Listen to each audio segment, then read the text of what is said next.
The Volkov mansion on Rubliovka had 37 rooms, but only one mattered anymore, the small ground-floor bedroom where Valentina Volkov, 76 years old and once the proudest woman in Moscow, now spent her days. Stroke had taken her speech and the right side of her body 2 years ago. She could only move her left hand, blink once for yes, twice for no, and cry without sound when the pain came. Her son, Roman Volkov, 39, owner of half the steel plants in the Urals, believed his mother was receiving the best care money could buy. He had married Victoria 3 years earlier, a stunning blonde 28-year-old former model who posted perfect Instagram photos of herself feeding Valentina soup with a loving smile. Roman was always traveling. Victoria was always home. Every morning, the moment his helicopter disappeared over the pine trees, the mask fell. Victoria would storm into Valentina's room, yank the old woman up by her paralyzed arm, and hiss, "You're heavier than a corpse today, aren't you?" She left Valentina lying in soiled sheets for hours, sometimes all day. She fed her cold porridge straight from the fridge, holding the spoon just out of reach and laughing when Valentina's trembling left hand couldn't grab it fast enough. If the old woman dared blink twice in protest, Victoria slapped her across the face hard enough to leave fingerprints on the paper-thin skin. "Roman will never believe you over me," she whispered each time. "You're just a vegetable now. Vegetables don't talk." The household staff saw everything. They were terrified of Victoria. She had already fired 6 people for looking at her the wrong way. So they lowered their eyes and pretended the muffled sounds from the back corridor were nothing. Valentina stopped blinking for yes. She only cried silently, waiting for death or for her son, whichever came first. Then came the evening of October 17th. Roman's flight from Yekaterinburg was cancelled because of storm. He decided to drive home unannounced, wanting to surprise his mother with the rare white roses she loved before the Soviet era. He entered through the side door at 7:42 p.m., carrying the flowers wrapped in newspaper like his father used to do. He heard the voice before he saw anything. "Still breathing, old witch."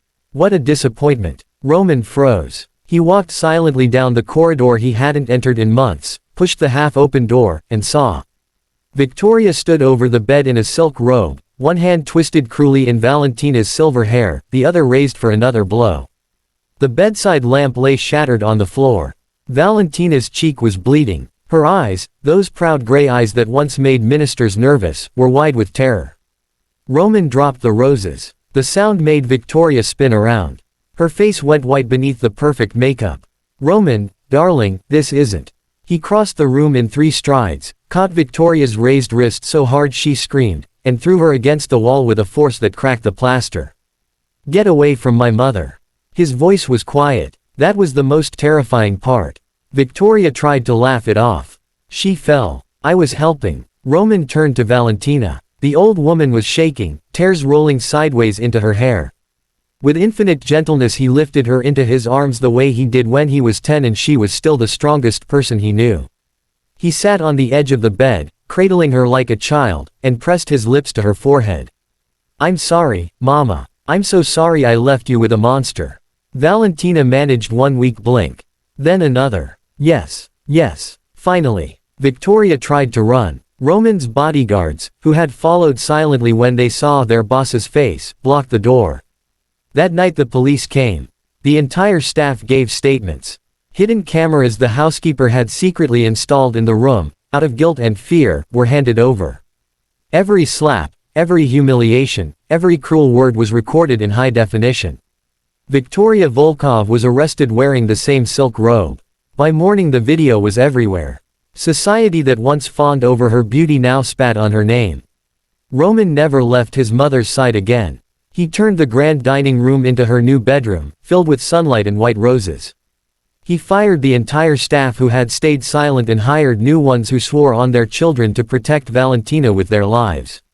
He sat with her every evening, reading Pushkin aloud the way she once read to him. 3 months later, on a cold January morning, Valentina spoke her first words since the stroke. Roman was adjusting her pillow when he heard it, faint as falling snow. "Cynic. Son." He wept like a small boy. Outside the window, snow began to fall, soft and cleansing. Victoria was sentenced to 8 years. Roman divorced her the same week, paying not a single ruble. Everything she had worn, driven, or touched he burned in the courtyard while his mother watched from her wheelchair, eyes brighter than they had been in years. People said Roman Volkov became harder after that, ruthless in business, cold to beautiful women. But every evening at 7, the steel magnate could be found in a sunny room smelling of white roses, holding his mother's hand, letting her stroke his cheek with fingers that grew stronger every day. Love, he learned, is not the loud kind that poses for cameras. It is the quiet kind that sits in silence beside a bed, asking forgiveness, and never looks away again. Thank you for watching this story till the end. Sparkles. If it touched your heart, please support us. Thumbs up, give it a like. Speech balloon, share your thoughts in the comments. Bell, subscribe to our channel and turn on notifications. Your support helps us create more stories that inspire and make you believe in miracles. Your participation means a lot to us.